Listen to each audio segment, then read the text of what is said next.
Okay, so we are live and in session once again. Hold on, but give me just a second to get the live chat going here on the screen there.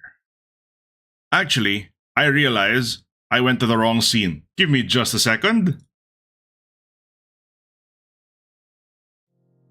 Yep, there we go. So, let's see, let's do that here again. Why is there two? Okay, hold on, give me just a... There, okay. There we go. That was odd. Strange bug. Okay, that looks much better now. And then I do this thing. Huh. Hold on, what happened? 3D teacher Sen isn't here in 15 minutes. I know. It's a strange bug called Ponwartif. That's very true. What happened to that block of color that was here? Hold on. That doesn't make sense. What happened to that thing? You know what? I'll let that be. It's a feature. Yeah. Okay, hold on. Give me just a second, chat. How long has it been since I last used this,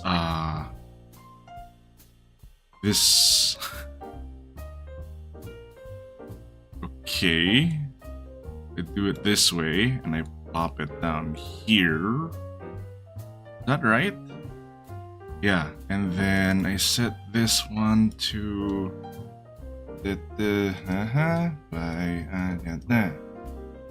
Oh, no, not even that way. My goodness, this is a strange story for you guys to be jumping in on, right? And there. Okay, that should do for now. Ay, pwede na. I've been a Bethesda game this whole time? Possibly. There you go. Alright. That was a little embarrassing, but hey. It's not a Sen stream. Sen stream? What the f... Sen stream without scuff. Sen stream?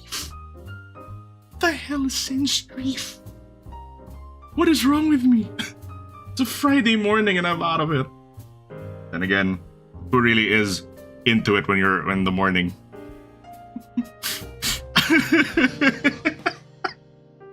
Don't worry about it. Brother, you holding up alright? I guess I am. Literally, pwede na. Ay, my God. Okay, let me give a quick shout out to the early birds in the chat. And thank you for being patient with my dumbass. We got Victor, we got HPP, we got Kat, Angelo, The Good Bot, Saber, Lion, Paul, else. Jeff Bot, and yeah, this is a nice cozy little group of people. The person who broadcasts himself on the internet, a streamer. I'm not gonna live that down. It's even worse because I put so much attention to it, right? But you know, it's actually pretty good that I started out as Pawn War Chief, because the first story I have to tell you guys has to do with me being Pawn. Okay, so what happened recently? I'm just doing laundry, right? It's supposed to be a simple operation. I just get the clothes, go to the laundry room, do my laundry. And of course, I forget my keys.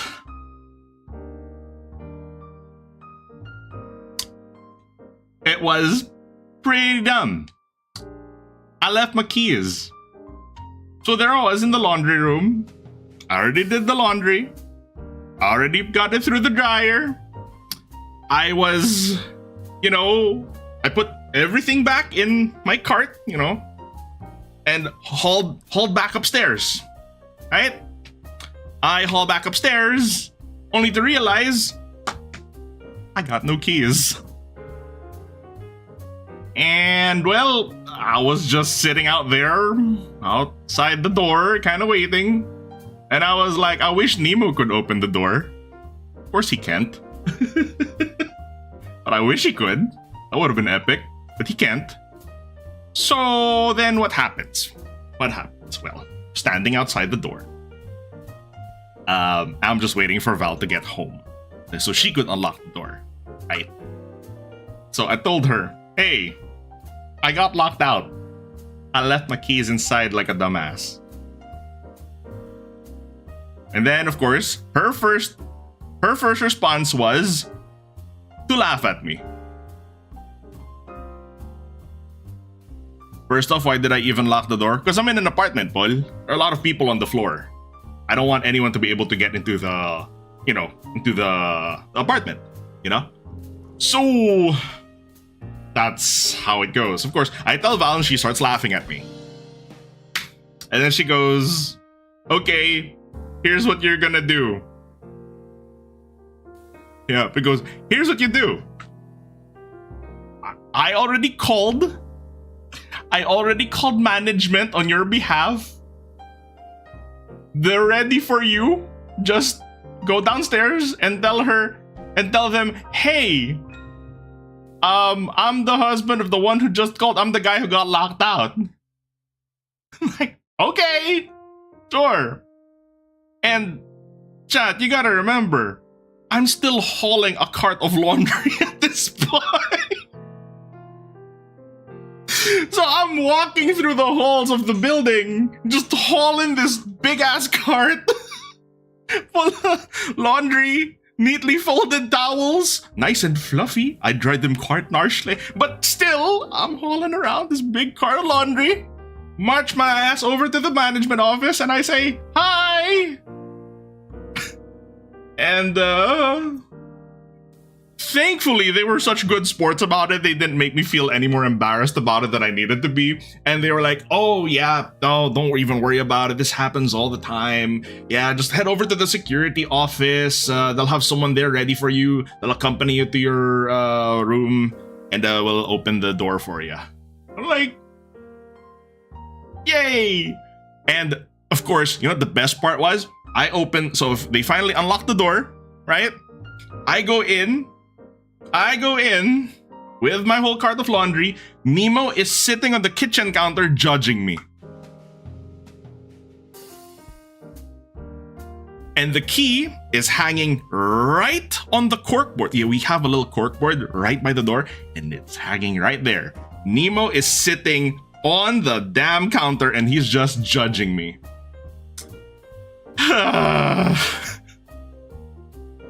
And then, when I finally tell Val, hey, I got in. She goes, tells me, okay, great. I'm glad you got in. Now you can pick me up. I'm like, was this all so that you didn't need to take the bus home? And so that I could grab the car keys and pick you up from the train station? And she said, yes.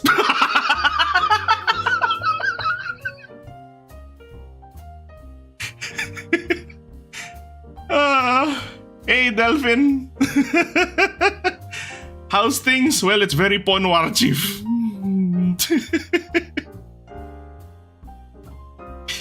Oh, okay. And yes. So here's the best part. And she goes, okay, I'm a few stops away. You can head over to me now. And then she goes, and I'm like, okay, I'm on my way. And then she messages right after I say I'm on my way, right? And she goes, don't forget your keys this time. And I'm like, you little...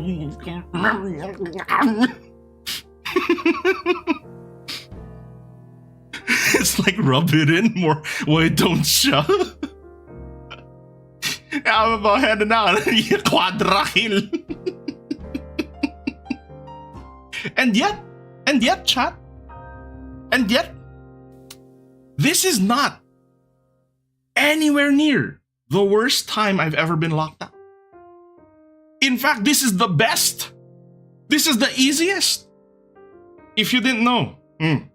Oh, how is that, huh? A mentor that has an A4 paper plastered to the main door asking if the owner forgets anything. That's a really smart idea. But yeah, this isn't the worst story I've ever had of getting locked out. Far from it. It gets, past Sen is about to tell ya. It got worse. It got way worse.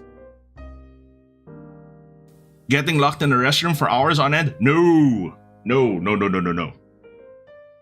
Actually, on that note, Bol, it's kind of funny. I was able to once use my fingernail to unlock the door to a bathroom.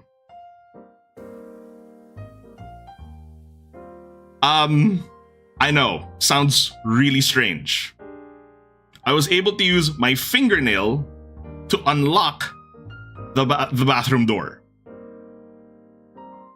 Yeah. So it was one of those sliding doors with a really loose lock. No. I opened it from the outside using my fingernail. So that's the strange thing. So it was one of those doors. Okay.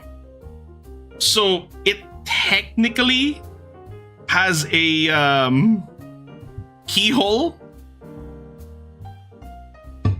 but all it really is, it's one of those it looks like one of those flat screws with like that with a dent with a divot in the middle.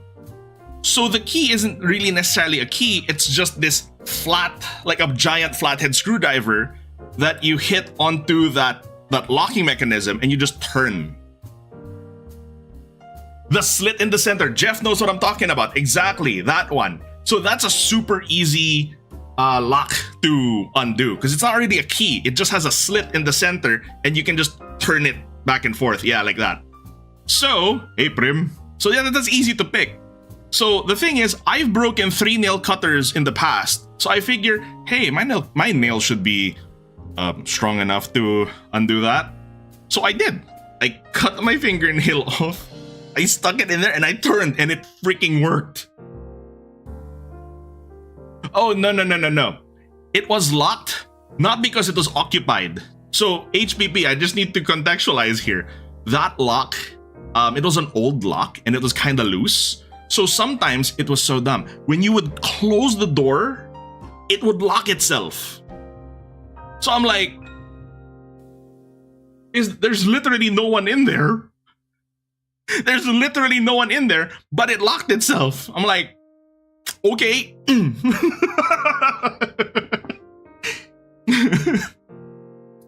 So yeah, thankfully they fixed that damn lock now. Oh man. But like I was saying earlier, I interrupted myself, right? Me getting locked out of my apartment was nowhere near the worst.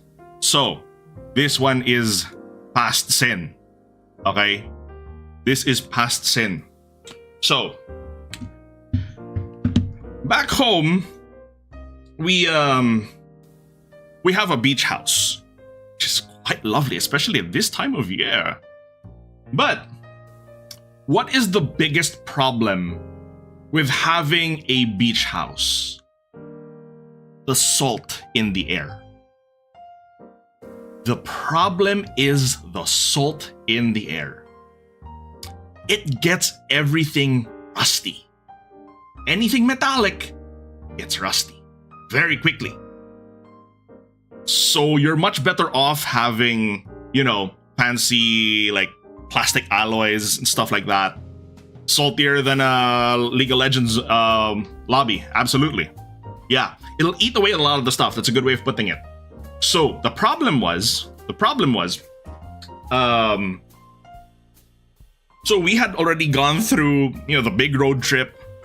Back then, the shortcut to the area, to the province, was not even very, wasn't really paved very well yet. We didn't even have a shortcut, so we had to take the local national road, and it took you like 6 hours to get there. On a good day, with traffic, it could easily go 8 hours. It wasn't very reliable yet. Thankfully, nowadays, they did construct a wonderful little highway that goes all the way there very quickly, and now you can get there in half the time. You can easily get there in 3 hours. It's great. But back then, that was not the case. So we leave in the afternoon, we get there, it's already evening. So my dad has the keys to the house. Here's the problem. The lock rusted.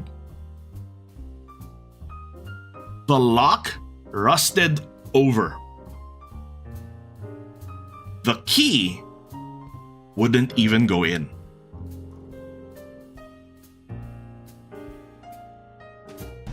Yup. So we're like, shit. Well, the hell are we supposed to do now? The lock of the house is rusted over. The key won't even go in. And the problem is, if you force the issue, you're just gonna break it. You're just gonna completely break it. And you're really not gonna be able to get in. So, what do we do? Well, thankfully, at that area lives my mom's uncle, no? And we're like, Tito! Yeah, our uncle, right? Tito! Na-lock out kami! We got locked out! Tito!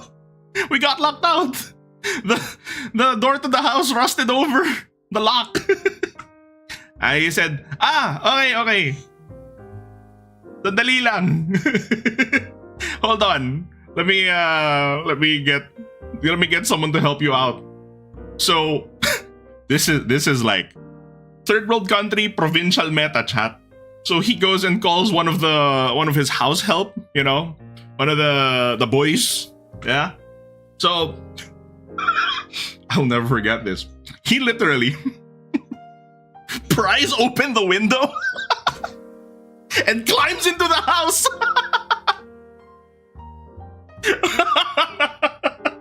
He pries open the window and climbs into the house, unlocks it from the inside. So I'm like, Tito, are you telling me the house is that insecure? Tito, ganun ba kadali lang yun? Is it that easy? Akyat bahay strats. Exactly, Jeff. Exactly. So, of course, my uncle is like, don't worry about it. Pries open the window and climbs back in.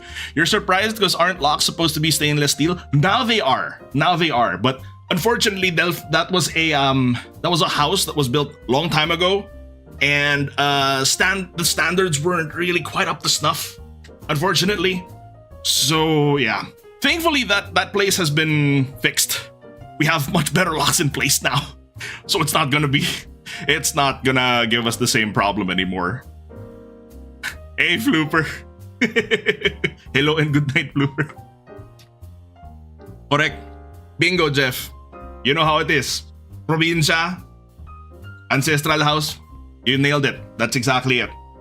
Reminds me of the time you had to ask a neighbor from a floor down to help you get up to the balcony of your apartment because you forgot the keys before you got to you. You go to you.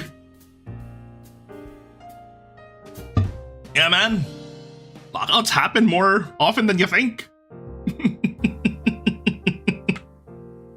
So yeah, that one was definitely a much worse situation.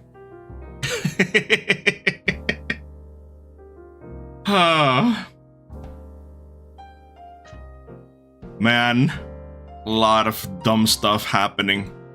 And guess what, chat? There's another lockout story.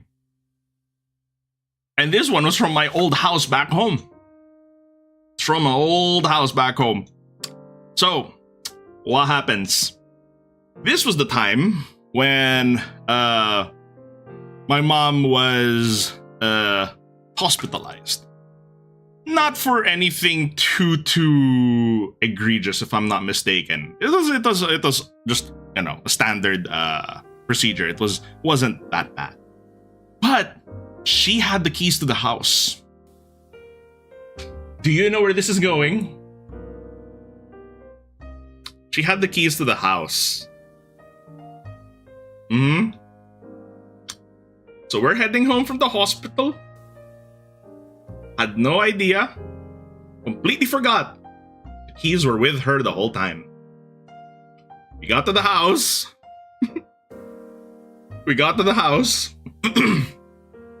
And thankfully, the main door was open because we had house help, they were there. But our rooms, my room and Kaika's room, they were locked. So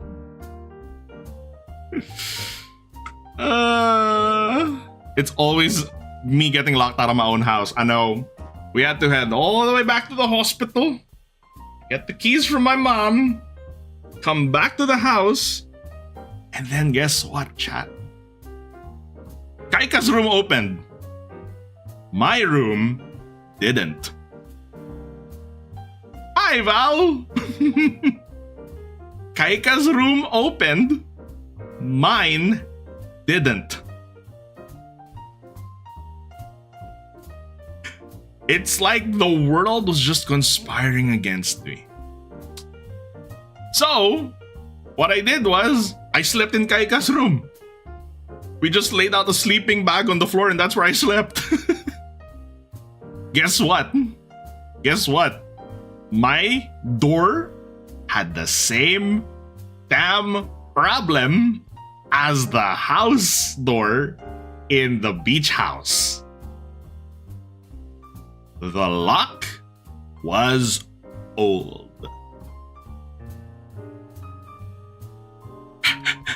So what had to happen? We did. Once again, akyat bahay strats. Our driver, he took out one of those big ladders that we had in the back, in the garage. He had to climb up the window to my room. He pried it open and he unlocked the door from the inside. It's startling how often this happens to me. It is startling how often that's happened to me. It's 3 incidents, 3 separate isolated incidents. But the thing is, it's so strange how it always happens to me. Like, someone shouldn't be getting locked out that freaking often. Yeah, so thankfully, yes, we did eventually change the locks as well. But the thing is, we didn't realize it was that old. The universe was trying to tell me something. I know, dear. I know. Your dad locked himself out once when you were home. You were really young, and your small noodle arm self couldn't open the door for him. Oh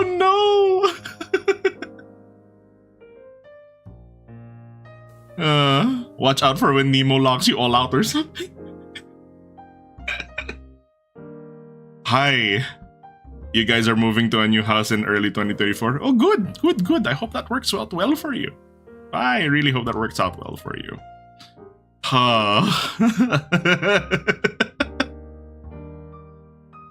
You know, the thing that really sucked about the trip back and forth to the hospital, though, was the traffic.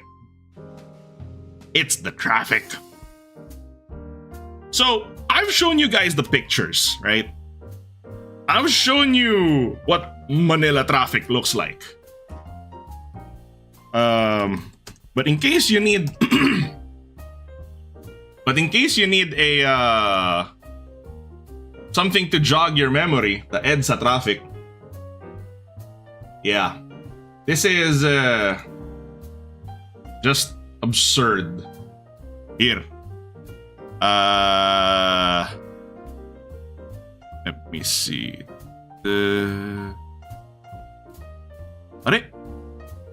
Oh my god, my podcast scene doesn't have an image source for the freaking.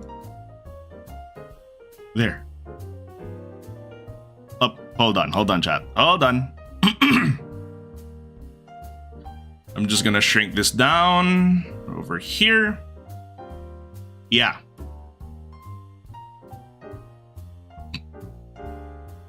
Yeah.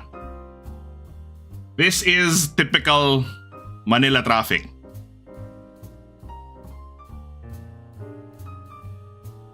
Yeah.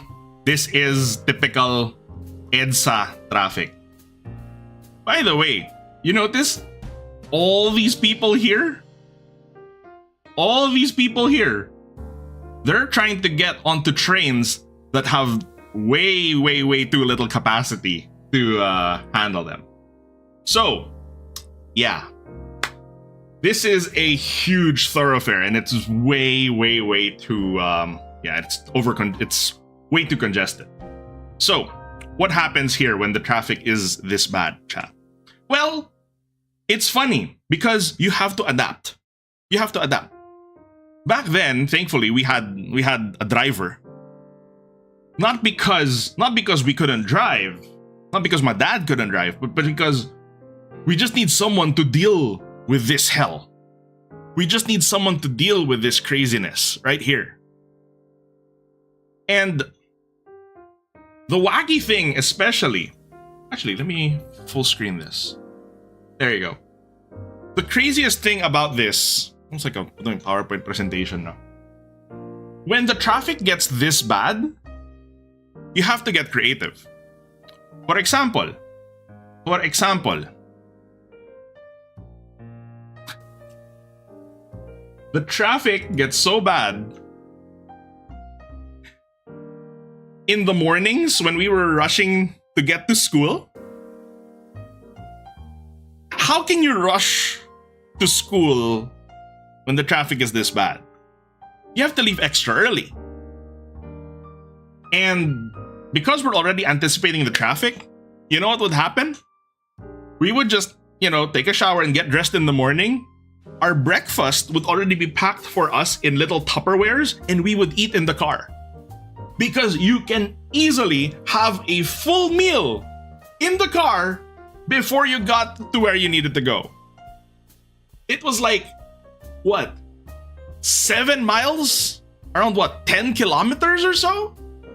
And it took you 45 minutes at least. And it only got worse over time.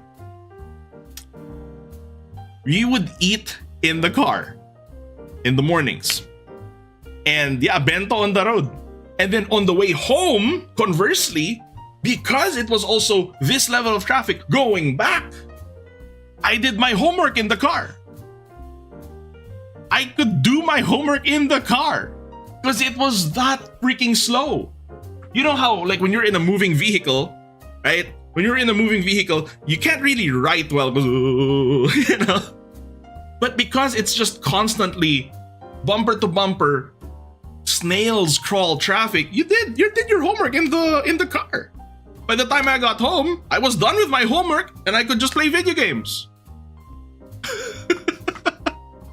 The traffic was so bad on days when I had light homework or the days when I already had finished my homework. Because sometimes what I do is because I'm also waiting to get picked up at school, I do my homework at school too because it takes them forever to get to me. By the time I get there, I have my PSP in the car and I'm able to do how many hunts in Monster Hunter by the time I get home. This calls for flying cars. Yeah, that's how I learned to min-max. Very true. That's how I learned to min-max. But there were also times traffic could get so goddamn bad, you could sleep, wake up, and you're still in the same spot. I'm not even kidding about that. There are times when that happens. It's Friday night, it's payday, it's raining, and it floods. Yeah, you're gonna be there for a hell of a long time.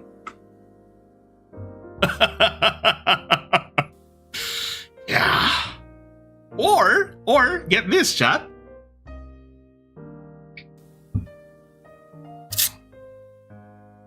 Get this. The traffic is so bad there's a good chance that if there's an ambulance, that person in there is gonna die by the time they get there because it was way too fucking slow. And that's goddamn depressing. The Filipino jinx of payday and raining, yep. When you see emergency vehicles, that ambulance can ring its siren all at once, but it is not getting through that. Where can we go? Where is there, what path does it have to get through that? It's really unfortunate. It's pretty freaking depressing, but yeah. Yeah, 50-50, no chance in hell. Or what if? This has happened multiple times, and is why I have a personal vendetta against Kia. I have no problem against the Kia as the brand, but like personally, I have a personal vendetta against it because of the factory reject that we got of a car. It loved to brake in summer. What broke? The AC. So imagine being stuck in this. Alright? No, it wasn't the Kia Charade, Jeff. It was the Kia Pride. It was the Kia Pride. So, yeah. Imagine you're stuck in this. It is what? Summer. So the heat is really beating down on you. It's 35 degrees Celsius and it's humid. You can't even put down your windows because if you do, you're just breathing smoke from all these cars. But you're stuck in traffic. It is literally a show my steam room and you're stuck there. I wanted to cry. I was a wee little Sen. Mobile zona. Correct. Guess I die now. Sen, how are you alive? Aba. Prim, glad you asked that question. Us who have grown up in this kind of situation, we have a saying. This is why traffic here in the States, nothing. Child's play. A flick on the wrist. Absolutely nothing. Because I'll say it in Tagalog because it only has that same impact. Kaming mga nabuhay dito, ang tawag sa amin, laking EDSA.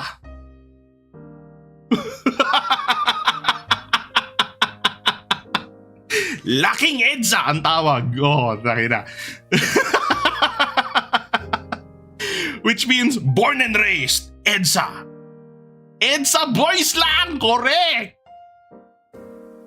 We who lived here were EDSA grown. This is our trial by fire. Unfortunately, our free trial never expired.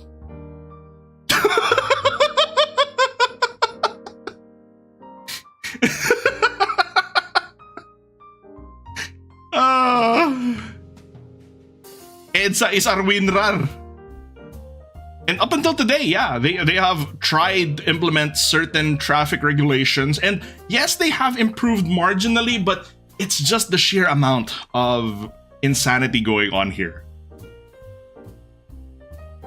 What's the main reason you guys get traffic jams, incompetent traffic lights, or a bunch of guys lying on the road sun tanning? No, neither of those, Delph.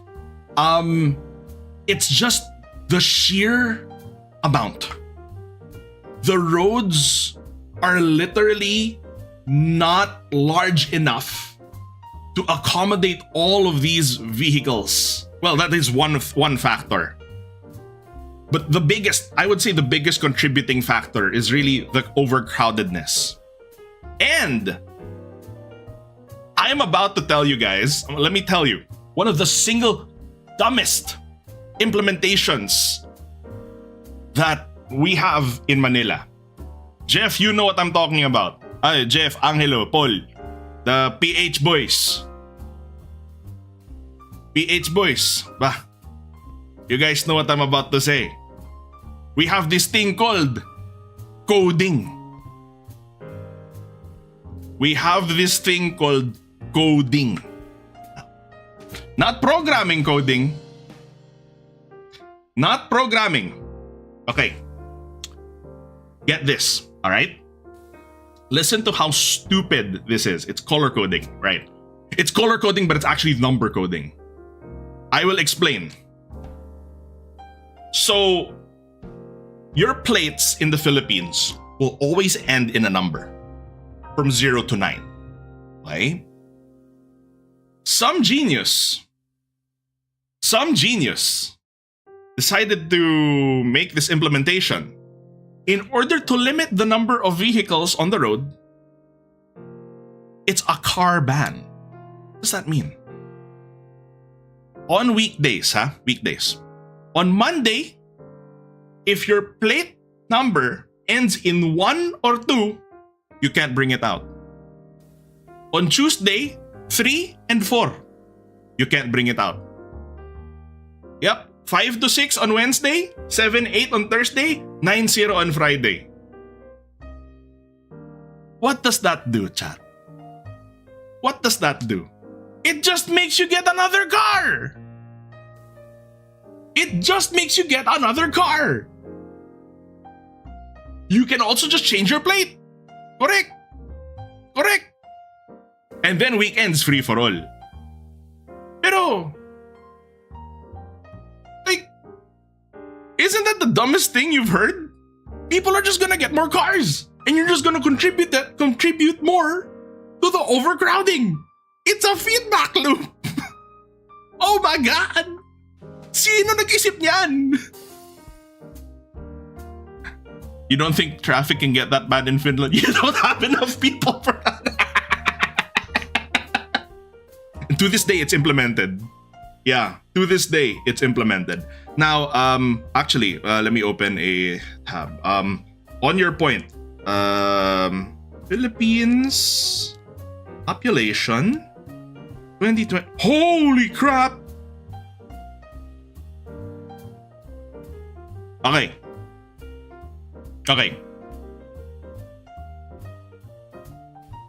As of 2023,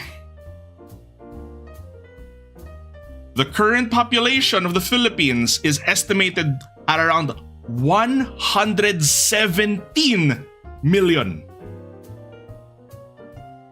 How the hell do you contain 117 million people in a place with the landmass, with barely the landmass of a small state in the US? And the worst part is, a huge concentration of that population is in Manila. Hence this traffic. Because, Manila is where the work is. Manila is, where all the businesses, the financial stuff is. That's where this stuff happens. That's why everyone's here to try and find work. But the current population of Finland in 2023 is 5.5 million.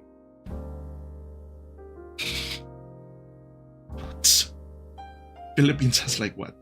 Sandali lang. 1 divided by 5. We have 23 times more people than Finland. Holy crap, Kat.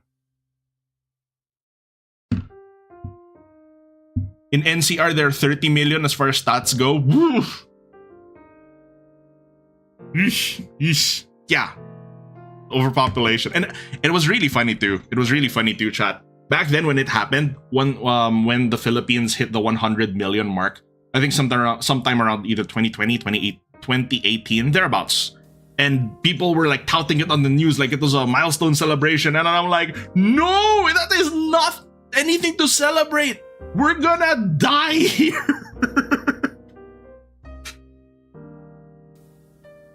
Where does it end in the top most densely populated countries? I don't know, but definitely the Philippines is one of them, my goodness. All of Argentina is only 46. Shit. We almost have times 3 of that. Oh my goodness. Imagine getting traffic accidents in the middle of this. Your car will be stuck because no one can move for the tow truck. Delph, okay. You bringing that up actually brings up the perfect topic of the next thing. All right. Well, actually, the diagram still helps here. The diagram still helps here. Full screen. Thank you. So, imagine here. Actually, this is nice because I can just point it out.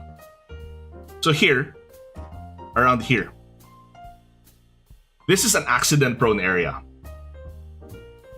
Okay, that little bottleneck, it's a little thinner here, and then it opens up around here.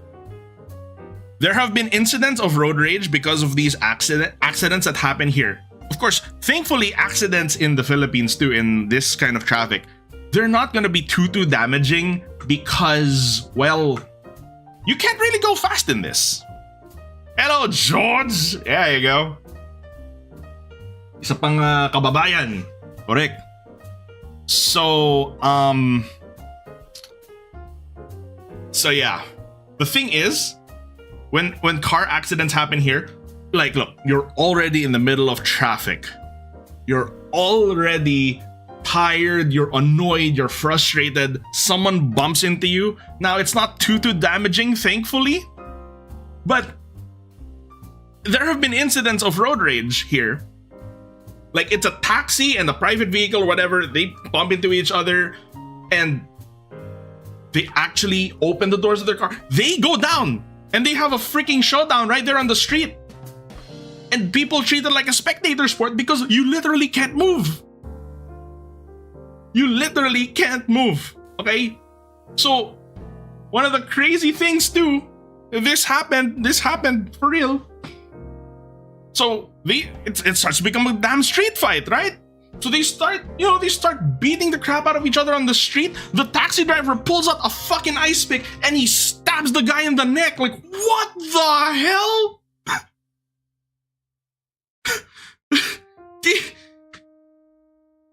Yeah. Street fighter. Oh. Pulls out a goddamn ice pick. And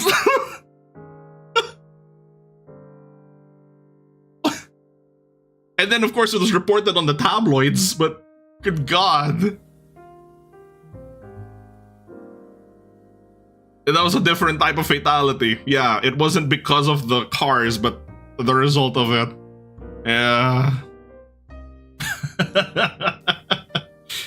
God, this is crazy. It's crazy. You know, it was really funny too, chat. You know how I was in the Philippines last year, no? And there was one time when I've gotten accustomed to US driving, which is quite lovely, especially because I don't live in LA. But still. Yes, there you go, HPP. Thank you for that. That statistic is very true. Density of the Philippines, according to Wiki, 391 people per square kilometer. What? What? Yeah, either an ice pick or a balisong. Balisong is a butterfly knife, a 29. Still. Ugh. So, on that note, no.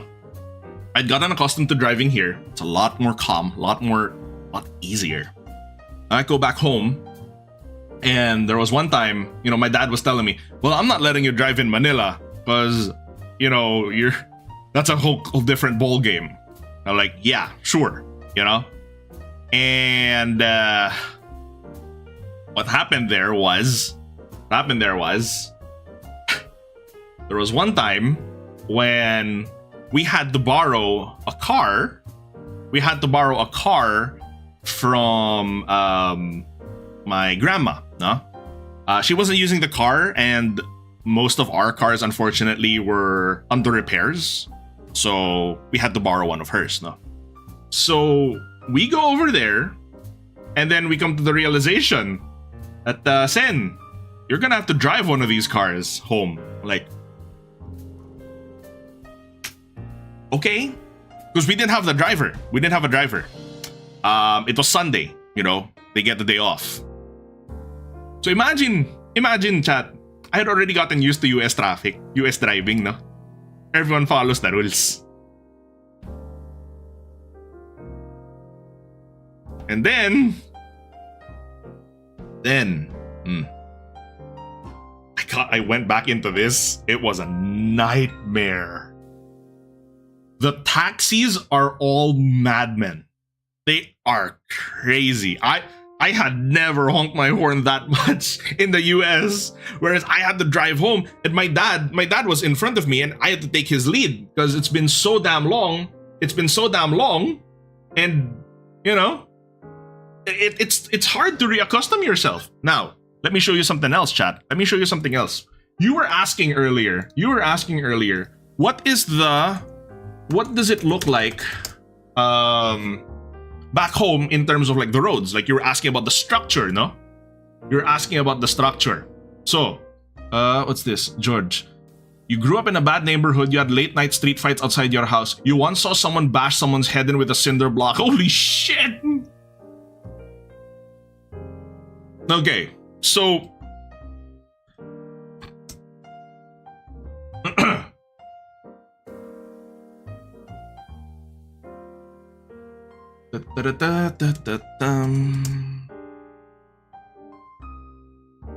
so in the US, right? Let's do it this way. I'll open it this way, right? You'll see here, right? This is New York, a map of New York. It's all gridded streets, right? You're gonna see it nicely here. Gridded streets. Even if we turned on like the satellite view, and we, it's very densely packed, but it's a gridded street at the very least. Yeah, that's how it looks like. Easy enough to navigate, no? Now,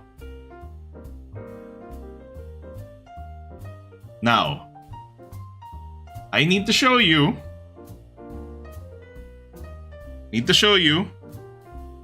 Manila traffic. Jeff, saan tayo? Ortigas, Center, Pasig. Oh, tayo na. This is a zinger. BGC, pwede rin. Cubao. Okay. Well, I'll show both of those things. We'll show Ortigas and then I'll show Makati.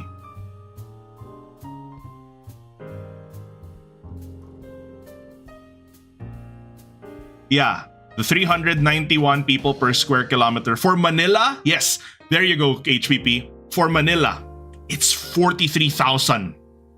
Yes, that sounds right. That's the statistic that I'm familiar with. Hold on, Light of Heaven decided to come and pay us a visit. So let me just make adjustments to the webcam here. Adjust this, turn on the lighting. Okay, parayo. Very good. So, gridded streets, no? Ano yan? What is that? Look at that. Seriously. What the heck is that? This is Ortigas Center. Ortigas Ave. Near Medical City. Oh, those. They're all curved roads. It's all completely crazy. Like this. Just don't worry about the roads in NCR. I know. And of course, they're building more condos, which then just bring in more traffic. Manila is now the most densely populated city in the world according to 2022 Wiki. Oh man, I believe that. The Google Maps Street View camera. Delph. Good idea. Let's do that.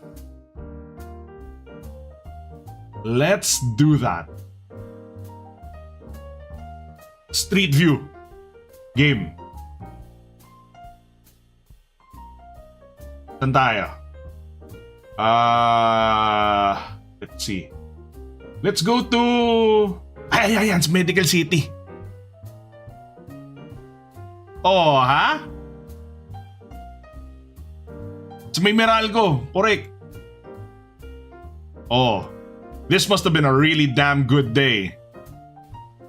This is a really good day. I know, not a lot of folks today on this one. Let me move it to here. Oh, ayan, ayan. Ayan na sila. There you go. The Street View guy definitely chose the best time. Yep, and there we go. There we go. That's more like it.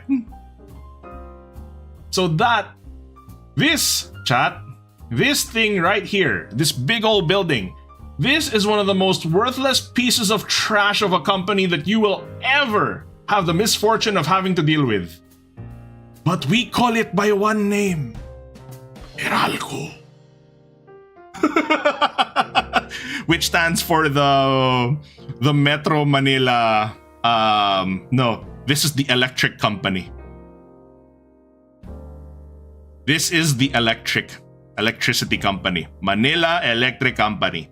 Meralco. It is worthless.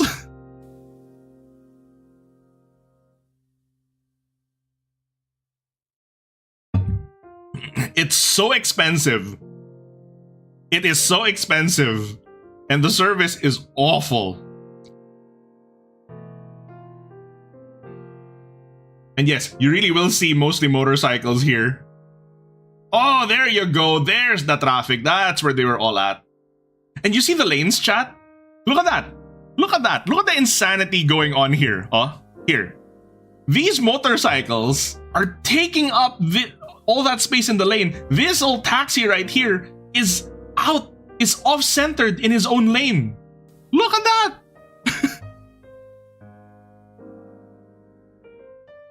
One lane, two cars, di ba?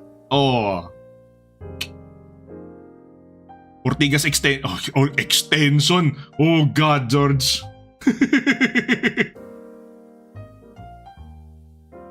Yeah, that's how it looks like. That is how it looks like. Man, the street view guy really found a good time to... Never mind. And that's why a lot of people are on motorcycles, because it lets them weave in and out of the traffic a lot easier. Yeah. Rosario to Life Homes. Oof. Yeah.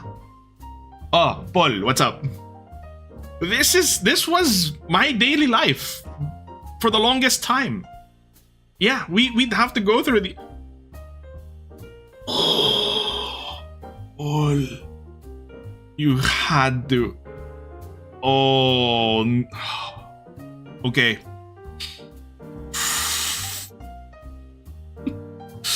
Oh, he had to bring up that name. He had to bring up that name.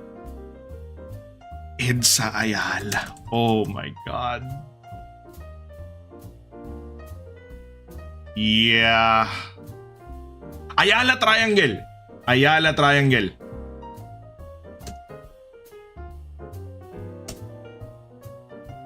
Oh God, here we go.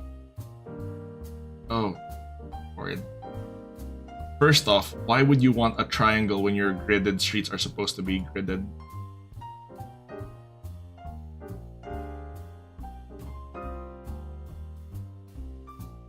Oof.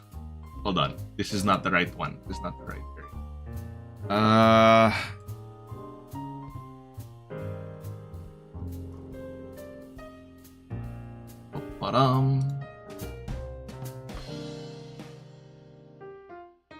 Edsa Ayala. Ayun! Ayun! Okay.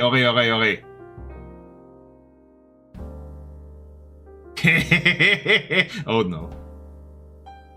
Oh no, we found it.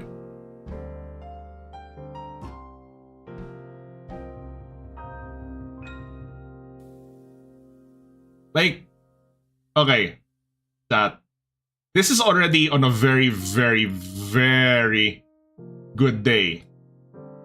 But it's like, hold on. Nasaan yun? Here? Ayan! Okay. Good. This is already a light day, ha? Yep. Oh, we even have a jeepney over here.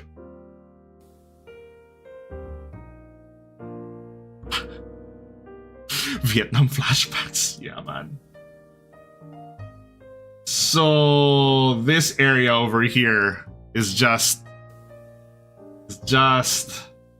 this is on a really good day. They probably took this on a Sunday where there aren't too many people. But on a bad day, okay, actually, just look at this intersection, chat. Look at this intersection. How does this work, right? They must have taken this on a Sunday, because there's no way that traffic will look like this on a regular day. Oh, there you go. That's more like it. But look how narrow the streets are. This is already in the main city, huh? Like, these are some really narrow lanes. Oh, you got these big-ass buses hauling all the way down here. Yeah, this is more like it. Sen could look at Helsinki for EU comparison. Oh, sige, game. Let's do that. Helsinki, Finland. There's a Helsinki Paranaque.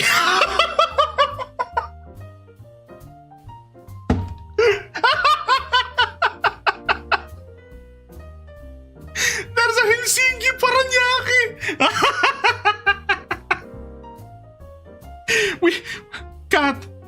We have a Helsinki place too in the Philippines. Oh my god. I need to show you what it looks like then. It's a water refilling station. What the hell? Where the hell is this? In Paranaque. Oh.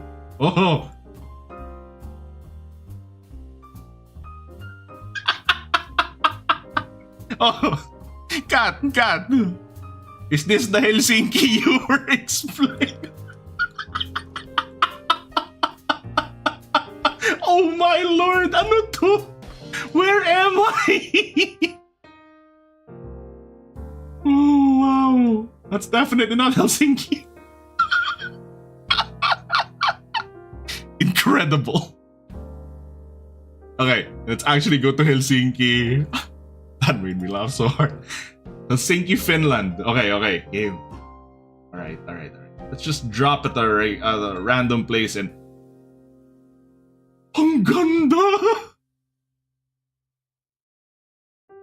This is beautiful. Wow, this place looks nice. Oh, look at the architecture, man. Wow. I want to go up the stairs. I want to take a closer look at that thing. Looks like a small church or something. Yeah, they really maintained the architecture. How beautiful. Oh, sus. My goodness. Cobblestone streets. Oh, that is nice. Very nice. I like that. I like that a lot. That is really nice.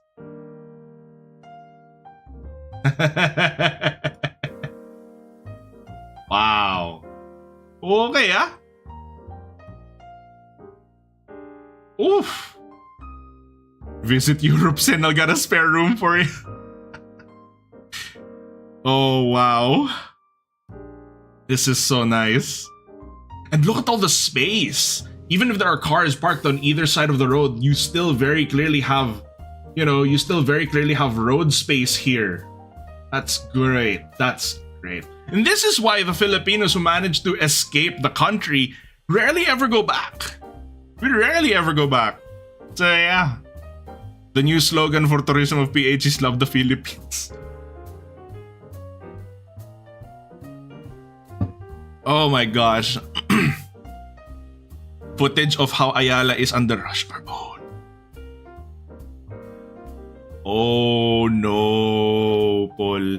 What have you wrought on this world? Okay, well let me take a quick look at that, and oh, no, this is gonna be bad, isn't it? This is gonna be oh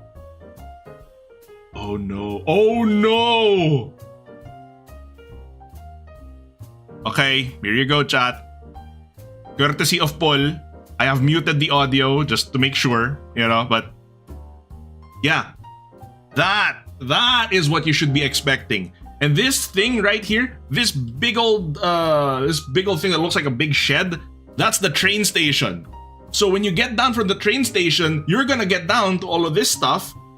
There are buses that are parked there on the street and they're waiting for passengers. And this is already a good day. This is already a good day. Yeah, because it's moving. Ayala Station though. Oh dear. Oh, there it is. There it is. Oh, may pulis pa. Oh, usang ka pa. May pulis pa dun oh. Sorry, I'm just... Yan! Yeah, you see that sea of red lights? Ooh. That is the expected. Oh, 6:30 p.m. Ayala. EDSA Ayala. Oh, worst. That's more like it. Oh, there you go. Suddenly, there's a deluge of cars. You see? Where did they all come from?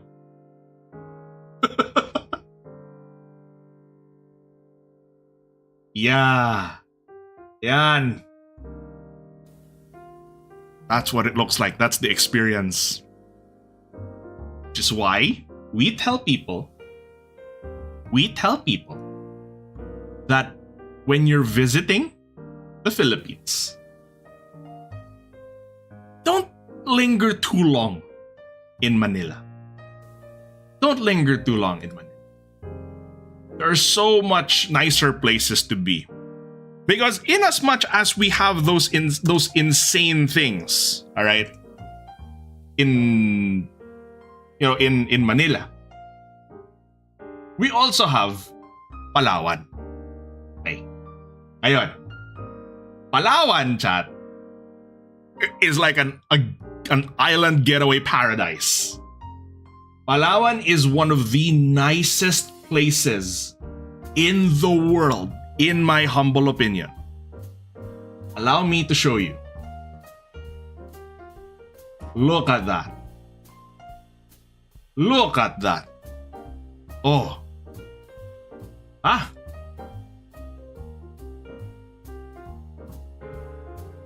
Just look at that. The water is actually that color. Not hashtag not sponsored, yeah. But this is actually the colors of the water there. It is beautiful. Batanes is not quite the beach getaway, but has nice people. Oh yeah. Hey Hashem. Yeah.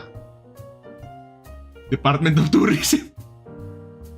So what you do, chat, there is an activity where you can actually get on those boats and you can go island hopping. And it is wonderful stuff. You can go island hopping. You can wade in the beaches. Wonderful place. Yeah. So it's not all doom and gloom, thankfully, no? But when you're constantly exposed to the Manila traffic, because that's where work is, it's gonna beat down on you mentally. I tell you, my demeanor changed completely when I moved to the States. Yeah. In Palawan, there are trips you can... Yes, the island caves too. I wonder if I can find those. Give me a second. Oh, there. You're not allowed to take photos inside the caves, if I'm not mistaken, but definitely feel free to do this stuff. No, Nico, this is Palawan. Better than Boracay. Boracay is like for the party people. Oh, we don't really do that anymore. Do not go to the Neo Manila Bay Beach. Yeah. Come out swelling like guano. So true. But this is a really, really cool area. Yeah. But if you've been living for 28 years in Manila, you're effed up. Yeah. Yeah. It be how it is, man. It just be how it is. You have to wash your clothes 3 times when you got home. Yeah. Yeah. Oh my gosh. But yeah, like I was saying, thankfully there are those places that make it convince you that, hey, it's not all doom and gloom. It's just that vacation time doesn't feel like there's enough vacation time. Hi. Yeah. The only unfortunate thing is, all of my friends and family, they're there. I'm literally the only one here. I literally have no family where I am. So I find myself in a strange back and forth kind of situation, no? Because I don't want to live there. I don't want to live there again. But at the same time, I miss my friends and family. It's tough. And plane tickets are expensive. I can't just go back and forth just like that on a whim, right? Oof. But, man, the memories that I had with my friends. High school? All boys school? Can you imagine the antics we would get up to? I've told you some stories back in the past, chat. We would be watching clips, and I'd tell you, ooh, story time. And then it would remind me of some of the wacky things that have happened in the past. And that's why I'm talking to a screen! HPP just ended my career as a streamer. God damn!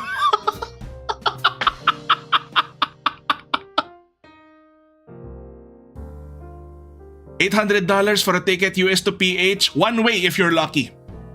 One way if you're lucky. Cha. Yeah.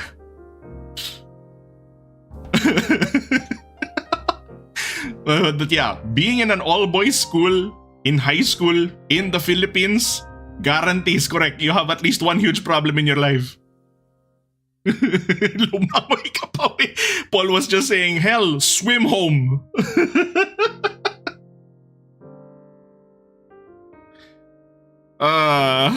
Yeah.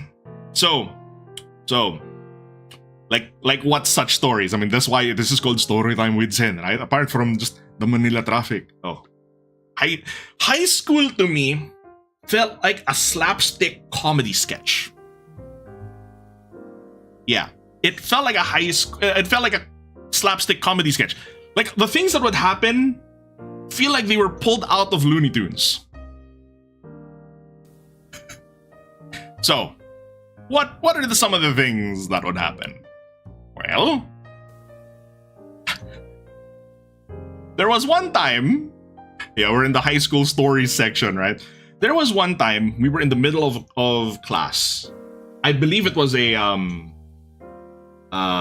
history class.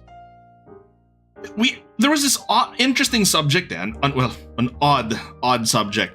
It was called Araling Panlipunan, which translates to we call it AP, and it usually translates to just Filipino studies, social studies. There you go. Yeah, it's social studies.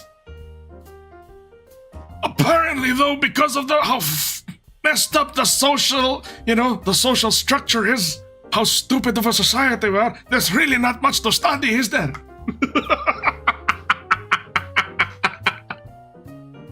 So yeah, we were in the middle of a social studies class, and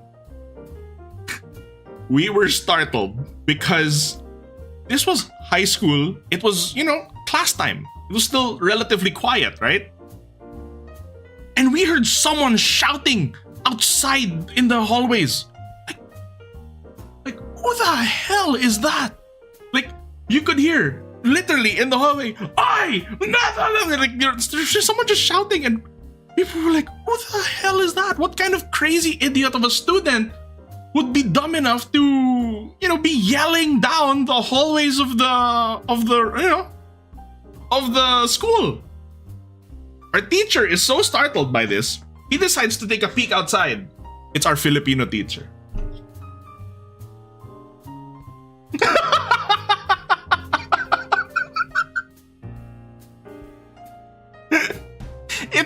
It's a teacher.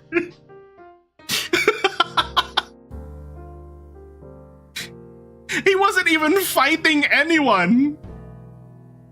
And then, I know, he takes a look outside. It's the Filipino teacher, and then he sees my teacher, and he's like, "Hey, musta? How are ya?" And it's like, I was like, this idiot. So yeah, if you didn't realize what it means, the Filipino department was full of crackheads. Oh yeah. The Filipino department, the teachers there they were all crackheads in some way, shape, or form. Oh my god. For example, we had the Filipino teacher. The true embodiment of being social. We had the Filipino teacher.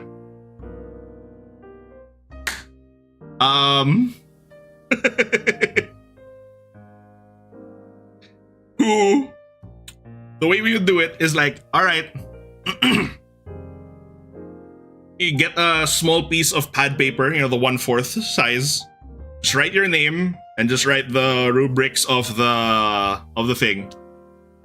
And we'd pass, we just like, okay, collect the papers and give it to the teacher, right? And this was for recitation, graded recitation. Bigkasan kung tawagin, if they call it, So what happened was, he'd have the stack of papers there. We were 40 to a room, by the way. We were 40 people to a classroom. 40 kids to a classroom. So he was like, all right. He'd literally do this, okay? He'd be sitting at the back of the room. He'd have a small chair there. He's smiling. He has this like, this shit-eating grin on his face. And he goes, he's like doing this little jingle as he's shuffling through the papers, picking first blood. This guy was having the time of his life. All of us were so tense. Like, who's gonna get called? Who's gonna get called? And he's like,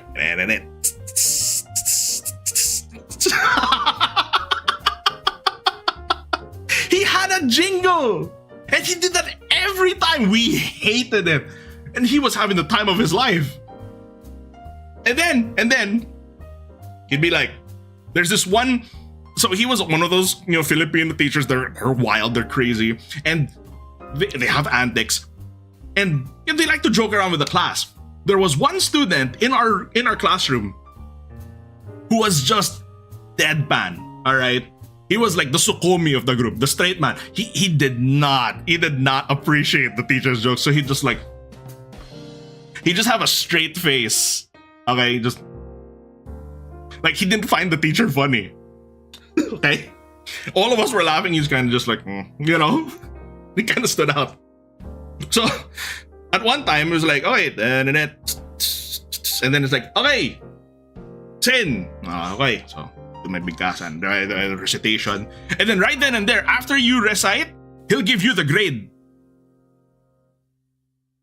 Like, okay, B, upo. He'll just tell you the grade. You sit back down. That's it. No objections, no questions. That's it. He'll just give you a grade straight there, and you take it. Okay. So he's shuffling through the papers. He goes, and he literally does that, huh? Favorite. And he's looking at that student who doesn't find him funny. He's just smiling at him, and he's like, mamaya na siya. I'll save you for later. This bastard. Like, I'll save you for later. What?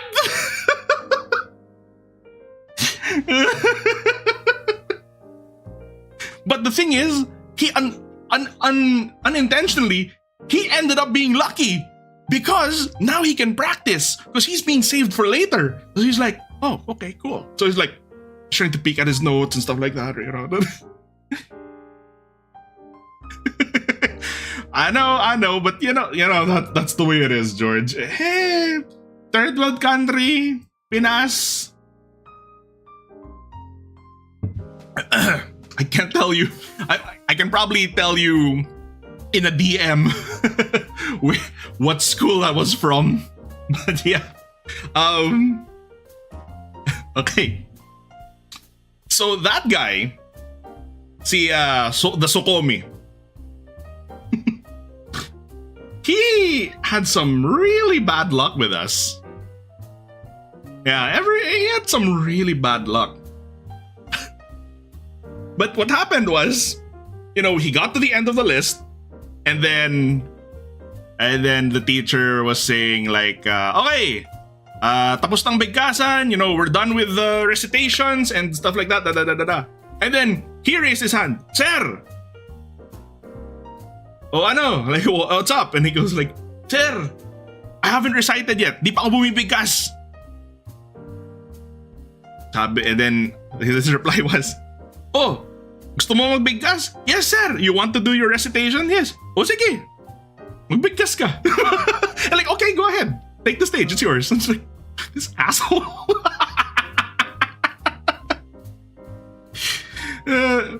Jesus Christ, George. You had a teacher who was really hot when you were back in first year. Later on, 7 years later, ended up marrying one of her former high school students. Jesus Christ. So, how was this guy really unlucky? Like I was saying, chat, high school was like a slapstick comedy skit. We would have creative classes, shall we say, that would require you to bring props for presentation's sake. Okay? What happens to those props after that class is done? Well, it's now a free-for-all.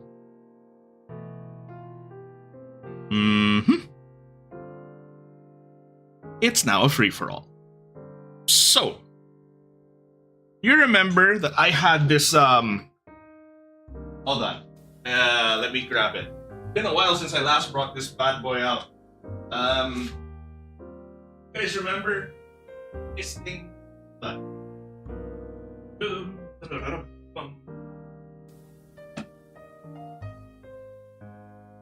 You guys remember the sword? Okay? You guys remember this. So, when there were some classes, I had an axe at the time. Okay? Like a prop plastic axe. And for some reason, because it was high school at the time, for some reason, it was a religion class. I know it's a religion class. And I'm playing the executioner. What? I don't even remember the context of that. All I know is it was the first period was religion. And I brought my axe because I was the executioner. Yeah. Because we were apparently going to do doing a replication of like a public execution or something like that. Classic orchestra. Maybe Inquisition? Maybe. I can't even remember now. So we were done with the first class, and we had a second period, and then we had recess. So there I was just in the classroom. I was just getting ready to head out to the cafeteria, and then one of my classmates said, "Chen, can I borrow your axe?" What would you say? "Chen, can I borrow your axe?" Not thinking about it, I said, sure.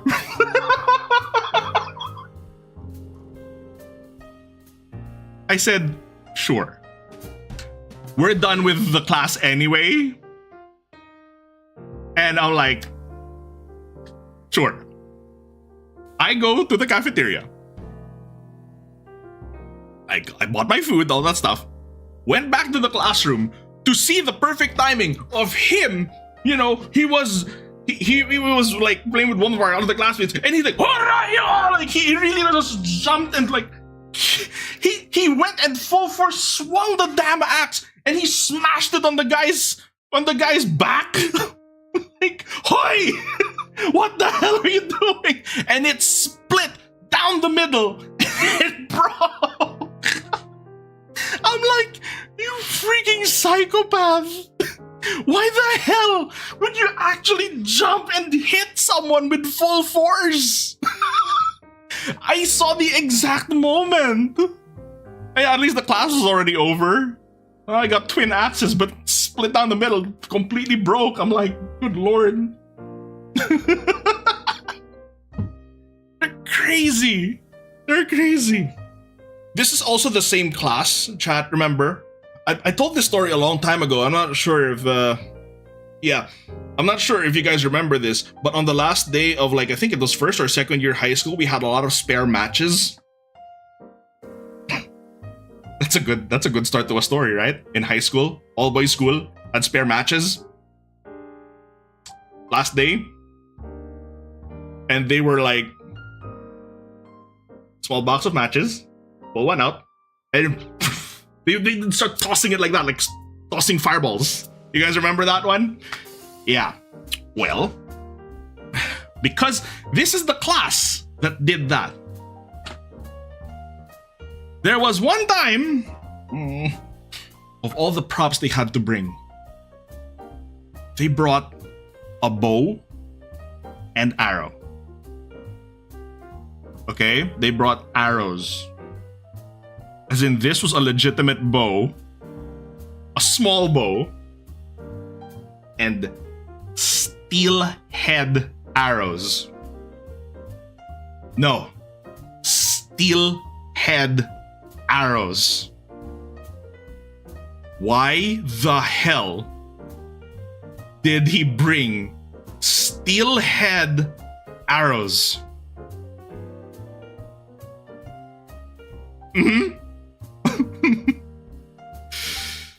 He also brought wooden arrows for the sake of the props of the class. But for some reason, this madman decided to bring steelhead arrows too. So what happened? How the hell was it permitted entering the school? Well, we have no metal detectors. We have no metal detectors. It's security. Angelo. Security. So, we now had steelhead arrows inside the classroom. What did we do? Naturally, you draw a bullseye on the blackboard.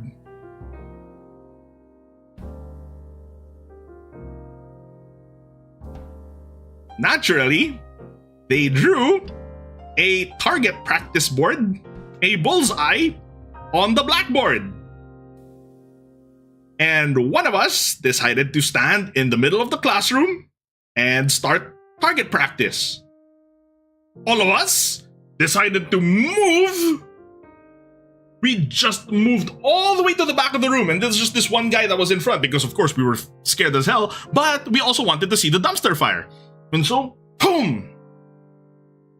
So he missed the bullseye. He did. He pulled it. It stuck to the board. Then he fired the other two as well. So now they're stuck to the board. Okay? So what he did was, he removed the steelhead arrows and he started firing again. He did this for about like 9 times. And then there was a problem that only showed up later. Because lunch break was almost done, we hid all of the evidence. But there were now holes in the blackboard. So when the teacher drew over it with chalk and then erased it, they were baffled. They were like, how come I can't erase these spots on the board? Because the chalk had embedded itself into the holes and now you can't remove it. But the teachers, they wouldn't process that this was done by a freaking steelhead arrow. And they were like, guys, what the hell were you doing? What happened with the board? What caused this? And of course, all of us were like, I don't know. We're just like, oh. At the end of the year, we were all charged for physical damages to repair the classroom.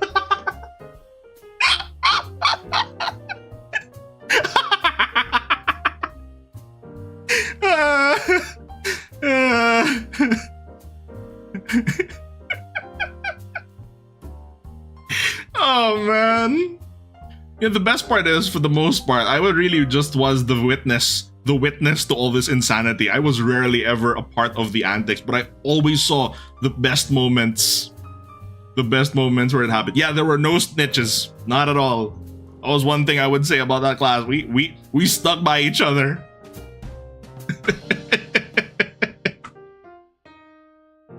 So, what happened after that? Well, we still had the bow. We still had the wooden arrows. Okay? We still had the wooden arrows. We decided, no. We don't want to cause, too much more damage. We still have the wooden arrows.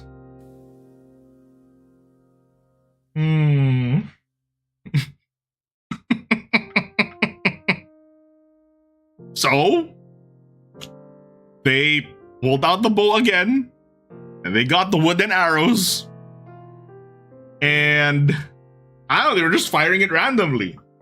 Unfortunately, do you remember the guy who I was just talking about earlier, the Sokomi, si Favorite? He caught a stray arrow. Thankfully, it was the wooden one. But he caught a stray arrow to the side of the head.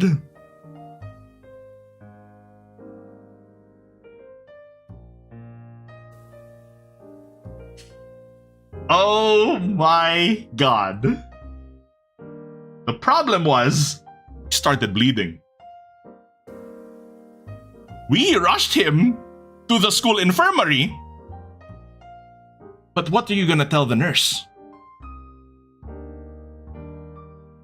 What the hell are you gonna tell the nurse on duty? That you shot him? That he was shot with an arrow? Would you tell the infirmary that? So they made up some shit. I was not there. I was not the one who accompanied him to the infirmary, but they probably made some shit up. But somehow, some way, we all got out of it unscathed. They bought it, they just bandaged him up, and they nursed him back to health. And no one got in trouble. Huh? So then later on, the final period was like, I think it was Filipino again. Okay, it was Filipino. So of course, our favorite teacher comes in, huh? It's like, oh, asan si favorite? Where's my favorite? Sir, nasa infirmary po. He's in the infirmary.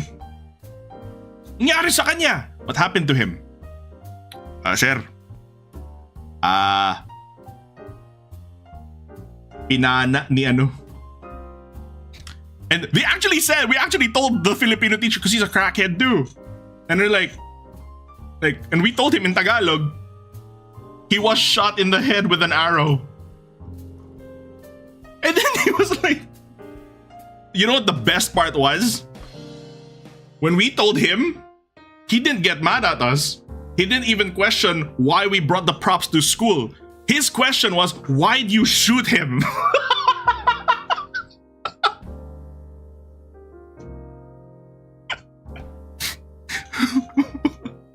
Ha!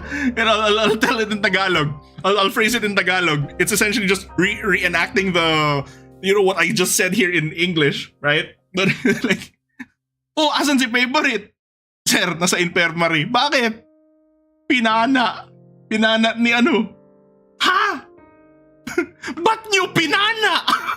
Like, why'd you shoot him in the head? And it's like, wala nang ginagawa yun sa inyo. Hindi na nga na yun nadadamay. Ba't niyo pinana? Like, he's not doing anything to anyone. Why the hell do you shoot him? Oh my god, that was his first question. And we never got in trouble for it. If you had a good reason for it, he'd have been fine with, I know, HPP. Told you, the Filipino department, full of crackheads. The teacher asked a good question. Yeah. Oh my gosh. And then it was really interesting because this Filipino teacher of ours was kind of a bit of a special circumstance because we had a Filipino teacher, a different teacher in first year, but had to leave due to health problems and complications, unfortunately. And that's how we got this guy, okay? Now, it was interesting because we only had him for half the year, but he was already making a hell of an impact on us. Lo and behold, when we got to third year high school, we looked at the names of the teachers that we had for the year. We saw his name again.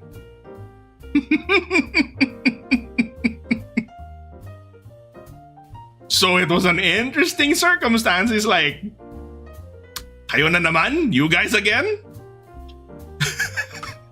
So we had him for the full year in third year. Were we that rowdy we forced a teacher to quit mid-year? No, thankfully we never forced a teacher to quit mid-year, but the class was threatened to be disbanded with how rowdy we were.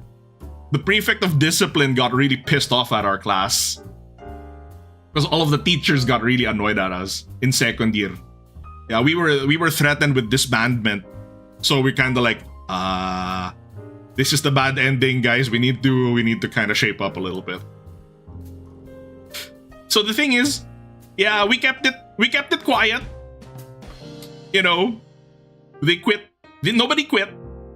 But we didn't want the bad ending. So it was interesting when third year hit, because it was him again, that teacher, no? And he walks into the class. He walks into the classroom. He shuts the door behind him, right? And we're already like, oh God, it's you again. And he's like, it's me again. So what happened was, because it was first day of school, no? First day of school. Our class president at the time had written in a nice, he really worked hard on it. He had this little art piece that was on the board that just said, welcome back, boys. Okay. Welcome back, boys. Filipino teacher sees it. Oh. Takes a look at the board. Like, ano to? What's this? Sino nagsulat na ito? Who drew this? Who drew this? And then our class president was so proud, no? Like, Sir! Sir. The teacher answers, ang pangit! It sucks! It's ugly!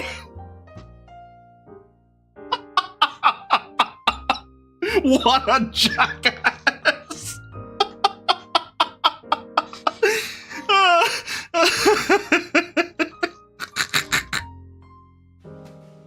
Oh. And then he was like, He was like, "Ano, welcome back, boys, with an S. Ano to, pang grade school? This is for grade school? Ba't di mo man lang ginawang boys with a Z? Para gangsta." Alam mo yun? I'm like, oh my fucking Christ alive. Why didn't you write it with a Z so it's more gangsta? I'm like, Jesus Christ.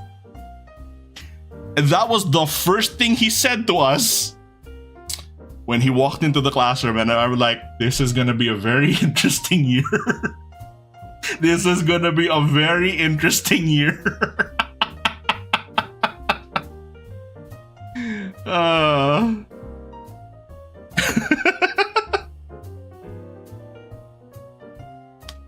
There was one time with that teacher in particular. We were doing, this one is actually a very difficult exercise, a very difficult I guess form of recitation. It was called biglaang pagbigkas, which is essentially on the spot, no?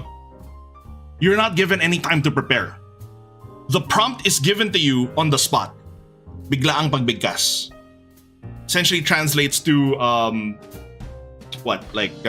extemporaneous. There. Extemporaneous. That's the word I was looking for. Extemporaneous speech.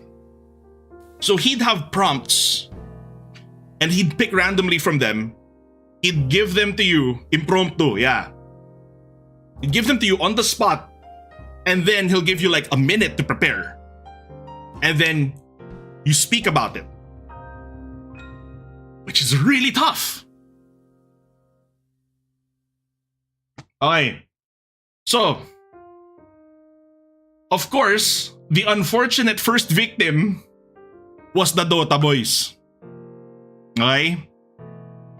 You know that one. The Dota boys. Okay. One of the Dota boys was the first one to be called to the stage. He was given a prompt. A prompt of like a warrior coming home from battle. Okay? Warrior coming home from battle. And he starts off the speech. He starts off his recitation by saying, I'm translating this. This is not in Tagalog. I'll just translate it then, right? Said, nung unang panahon, once upon a time, there was a warrior named Roshan. And we're like, oh my Christ alive.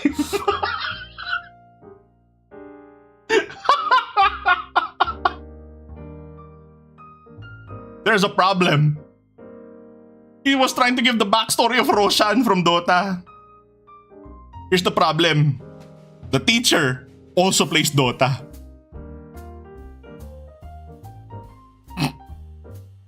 As in, Roshan talaga ang sinabi. Yes, he actually went and said Roshan.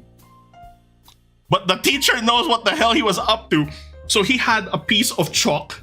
Okay, he had a big piece of chalk with him. And he started snapping off little pieces. And he had them in his hand, okay? And then this guy starts talking some random nonsense about like how Roshan was the beloved hero of his people, and but we all knew it was total BS. So he started tossing like little pieces of chalk like a peanut gallery.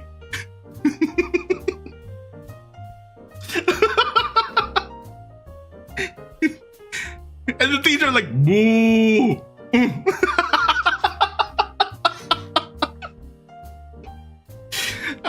He didn't get a good grade for that one, unfortunately. Because it came off too jokey, you know? It came off too much of a joke. Like Dota boys. Oh my god. So he said, Upo! Upo! Tama na! Enough already! Get down from there! And then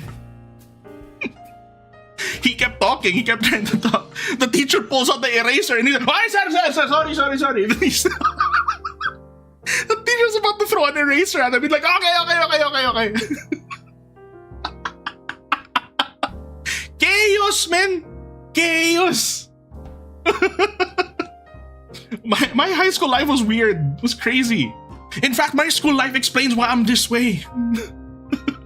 You're thinking of that Persona scene? Reign of Chaos.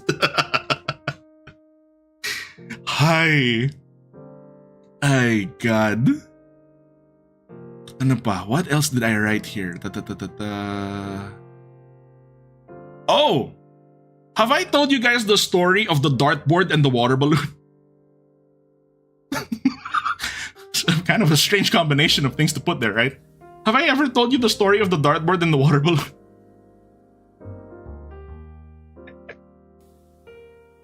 Oh, you don't? Oh, shit. Okay, Paul. Oh, okay. So, props again.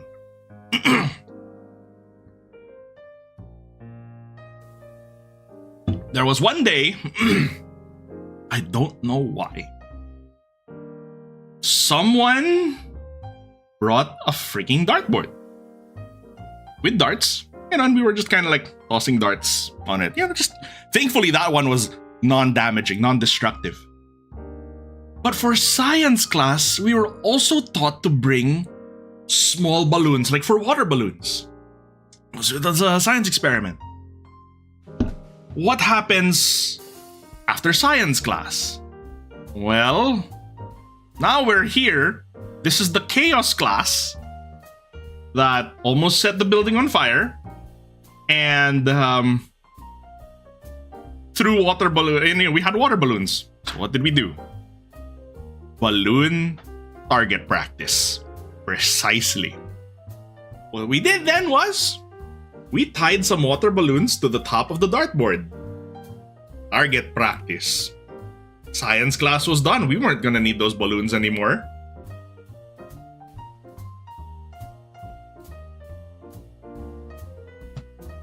What happens? So, remember the guy who I lent my axe and he accidentally, he whacked someone with it? Well, guess what? Someone in the classroom had called him over. So he runs in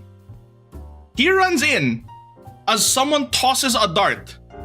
The dart then pops the balloon, the water splashes the floor, he runs in, at the exact moment the water splashes down, he slips on the damn thing. And I'm like, that is the greatest sequence I've ever seen.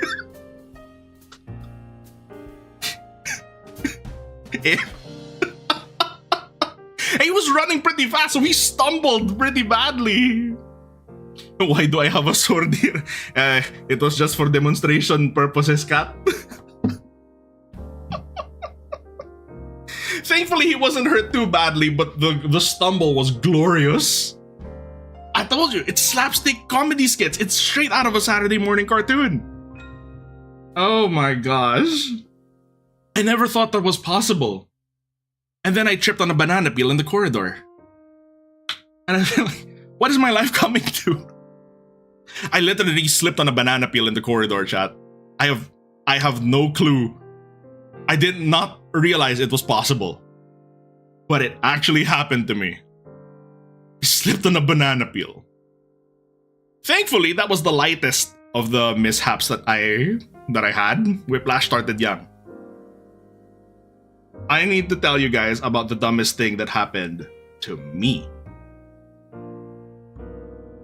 This was the last day of the last year of high school. All the exams were done. We were finally graduating.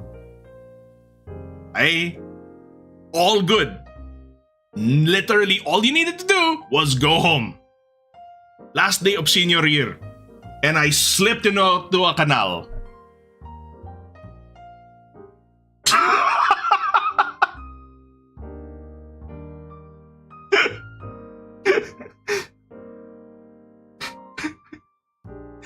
I was so happy. I was like, woohoo! Just kind of like move around, dancing around. And then I was I slipped into a canal. Thankfully, there was nothing in it. There was no dirty water or anything in it. Unfortunately, when I slipped, a little bit graphic, but it ripped the skin off of my shin. It was incredibly painful. I still have a scar to this day. Not as noticeable anymore, but I still have the scar. And of course, my best friend witnessed it. He was there with me. He saw me slip in. And he couldn't help me. He was laughing too hard.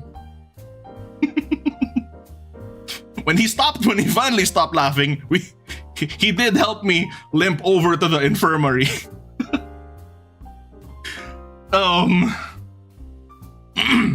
So there, we treated it, thankfully. Cleaving damage and emotional damage. And then, guess what, chat? This had long-lasting consequences. Because it was very, very painful. I was limping for a good while. Guess what event was coming up? Grad Ball. Seniors Grad Ball. Guess what happened to me, chat? I can't dance on one leg. I was limping. I was limping the whole time for senior night. And then guess what? 3 days before the before the event, my date canceled on me.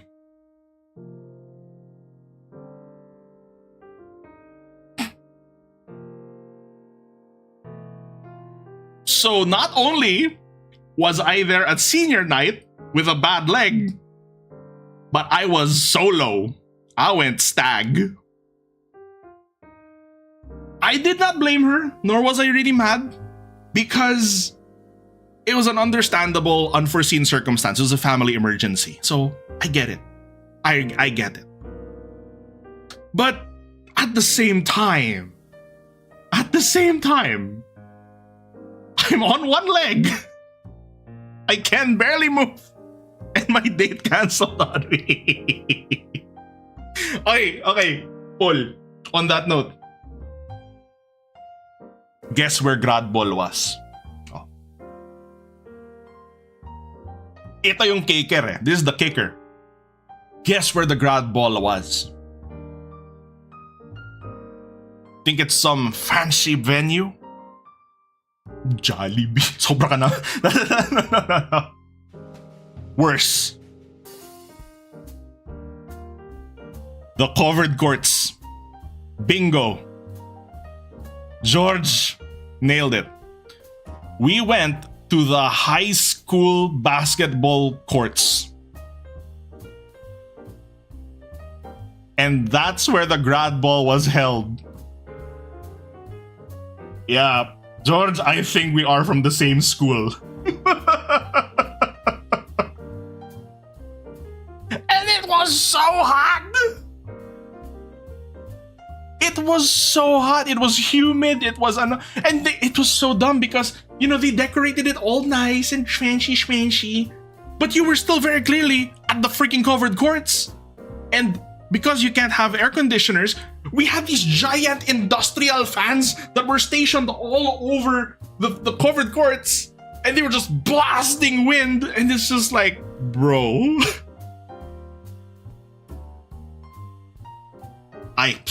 Paul, come on. A shitty sound system is a prerequisite to hold an event like this. What are you talking about? There is no such thing as a good sound system when it comes to this event. Mandatory that you get the crappiest possible speakers, and whenever anyone speaks into the mic, it sounds like, it's like that's all that you hear. Oh yes, it's all crack bass. It's like bass boosted Peko tunes.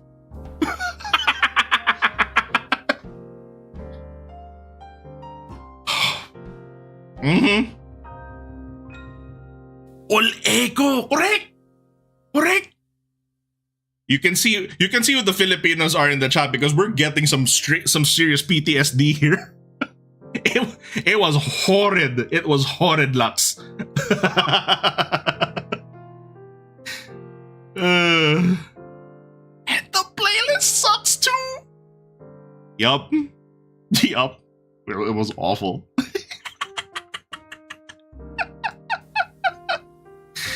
Hi. You want to know the greatest thing, chat? You want to know the greatest irony in all of this, too? You know how I was telling you my date had to cancel on me 3 days before the thing because of an emergency.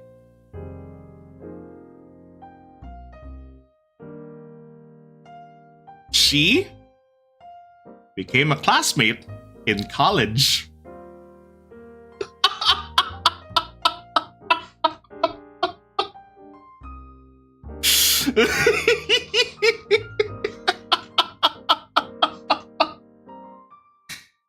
Man, like life's sense of humor just slaps me in the face. This will confirm if we're from the same school. Blue skies! George! Okay, guys. George has unlocked some memories. George just unlocked some memories. Blue Skies was the name of our local internet cafe for the Dota boys. And it smelled like cigarettes. It always smelled like cigarettes. Oh God, it sucked. It still does. But we had the best damn matches. We still had the best damn LAN parties in Blue Skies. No matter what anyone wants to say. Oh. Ano na? From high school to college. Oh. Just going to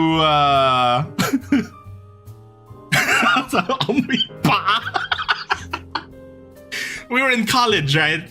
We're heading to the local Dota boy spot. Oh. So, what happened? There were 6 of us.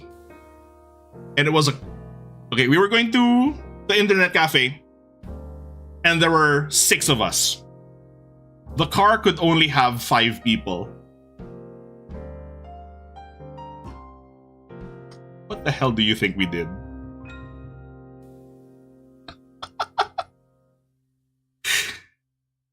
What the hell do you think we did? Kalong isa? No. Worse. We were all big dudes. There you go. We stuffed the other person in the trunk. It looked like a kidnapping.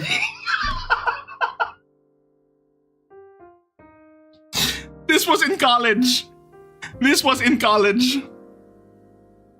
So, we stuffed someone in the trunk. It was a family sedan. And the thing is, the school was strict about the capacity of people in there or whatever. So instead, we hid him in the trunk. And then we just left the trunk slightly open, of course, right? Here's the problem. There are humps in the parking lot. There are speed bumps in the parking lot. So the hump like this, the car goes like this. It goes whoop, right? It goes up and then down. Choom.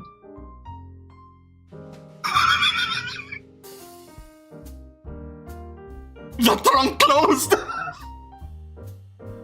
I heard it close and then I shouted, "Hoy, sumara!" I sumara! It closed! Guess what happened? We all started laughing. Nobody did a damn thing! Nobody did a damn thing! We just drove to the freaking internet cafe. And then when we finally got there and parked, we opened the trunk. Unfortunately, this is such an old car. You know how we have those switches now, like those levers you just pull? You just pull it in the car and it opens the trunk, right? This is such an old car. It didn't have that option. You had to, kailang mano-mano, you had to use the key. So when we got there, we parked it, and you know what happened? Like an idiot, I pull out my phone and I filmed the whole damn thing. I still had a Nokia phone at the time, right? I'm like, I gotta catch this moment. So I just start filming. They open the trunk, and then when we open the trunk, he's like, ah! Egg surprise! I'm like, that couldn't have gone any better if we scripted it. And then he was telling us, I was actually deciding, I was actually coin flipping if I was supposed to go surprise or pretend that I was dead.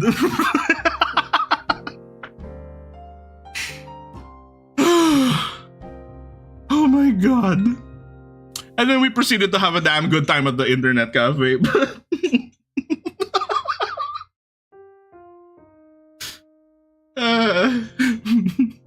I have really come into contact with a lot of kooky characters in my day, chat. And the best part is, I've mostly told you the high school stories. I'm saving the college stories for another time.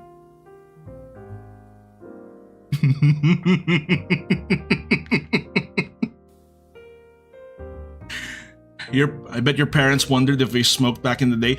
The funny thing is, they never doubted. They never thought I smoked. They just knew that everyone else smoked around me. And they believed me. Because,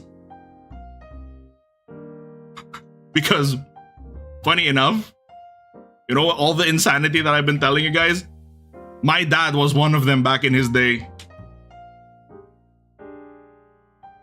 I remember when I was telling him the stories that I would go through. When I was telling him the stories I'd go through,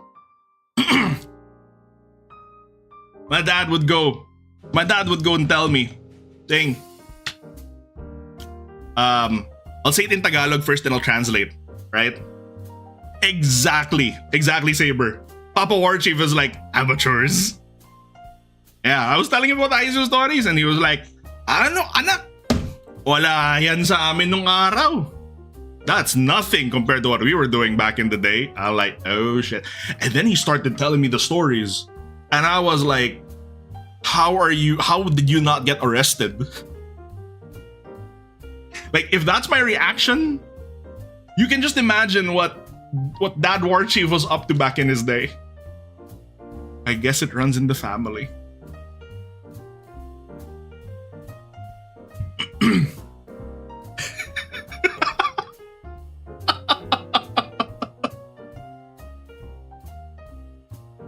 You got into a fight with frat members in Sunken Garden because of mistaken identity. Just katipunan things. Oh my god. Preserve the traditions. Speaking of preserving the tradition, there was one thing that I inherited from my dad that I was very grateful for. Unfortunately, it had to come to an end due to medical circumstances. But we had a family of drinkers, which led to some really funny stuff in college. I've told you guys a couple of stories. Durotan. I've told you guys a couple of stories here and there. But it was that high tolerance, that, alcohol tolerance, that led to some really, really funny stories. Tai Chi Masters, and the thing that's really sucked about that entire Tai Chi story, Lux, is that I got drunk not off of beer or hard liquor. I got drunk off of the red wine they serve at church. And I'm not even kidding. I got drunk off of Mompo.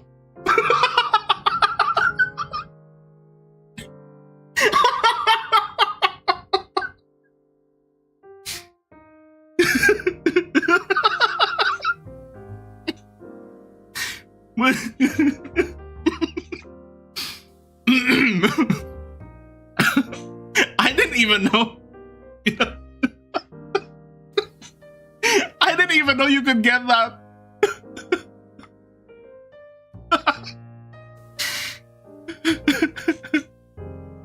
But the thing is, that's weird because I can easily down like 8 bottles of beer. But somehow, that damn mompo killed me. I don't know what it was. Maybe I didn't eat enough before drinking. That's what I, theorize. But katawan ni Cristo Macho. But yeah, I didn't even know you could get those bottles from the store. I didn't know that was readily available. I didn't know it was called mompo.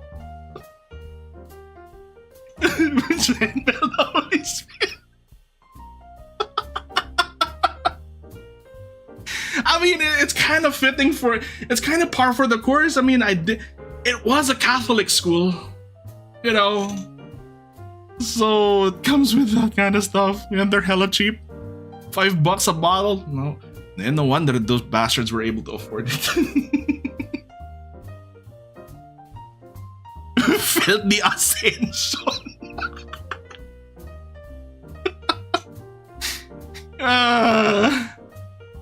Of all the things, of all the damn things, that's what I get for messing with religious. The plan of Manoro.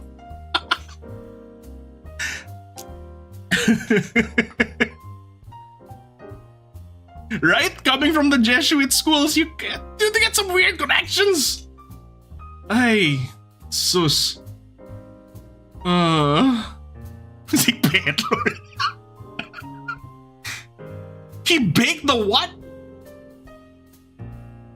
He baked the communion wafers. What the hell? Mompo is easily available. Man. Tangina, George.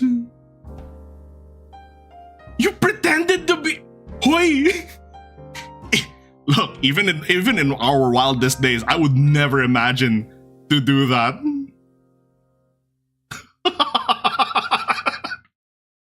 You're mad. Oh man. I remember that Mompo story was also where I had that interaction with a friend of mine. He didn't just drink, smoked up. I might have told this story before, but we had rented a house overnight, and we were sitting at the balcony overlooking a wonderful view. It was sunset. No, it was sunset. And then just like one of them kind of reached out to me. It was like sitting on the lounge chair like this, no? He was really stoned off his ass.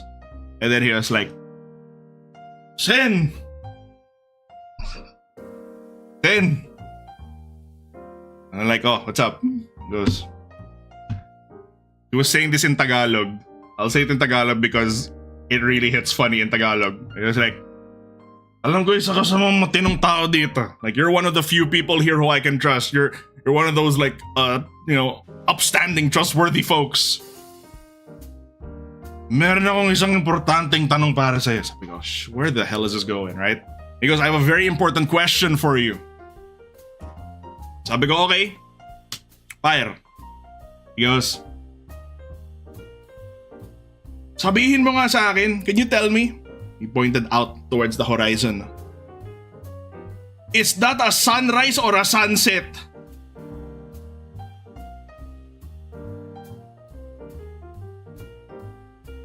Kala ko ano importanteng tanong. But I was thinking, what kind of philosophical question he would start asking me, right? Sunrise pa yan or sunset? He was that stuff. I told him it was a sunset. And he said, what time is it? I said 5. He goes, AM? I said, it's sunset, you moron. It's PM. only for me, it's kind of funny how he was telling me I'm one of the most trustworthy guys that he knows, only for me to get drunk off of Mompo and become a Tai Chi master later that same night.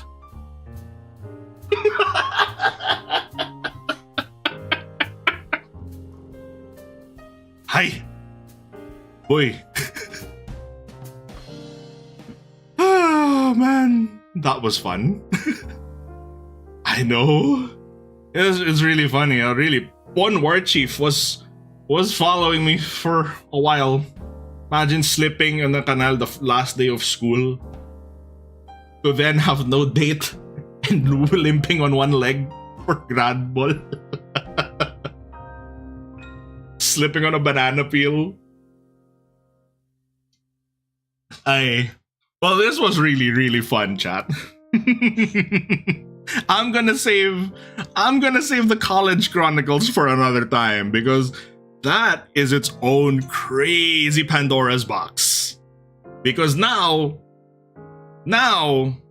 we start putting alcohol, we start integrating alcohol and these stoned ass MFers. Sometimes both at the same time. And the combinations and the occurrences are quite wonderful.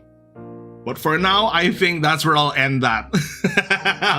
I'll save the other college stories and other chronicles for another time. I hope you guys enjoyed hanging out with me. Hope you guys have a better appreciation for the insanity that I went through. And this is what happens when you are lacking EDSA. So with that, I would say our session is adjourned. Everybody, please take care of yourselves. Have a lovely rest of your day, afternoon, and evening. And I will see you guys tomorrow for the weekly roundup stream, alright? This is Senator War Chief signing out. I'll catch you guys on the Discord. Zatsu Sen.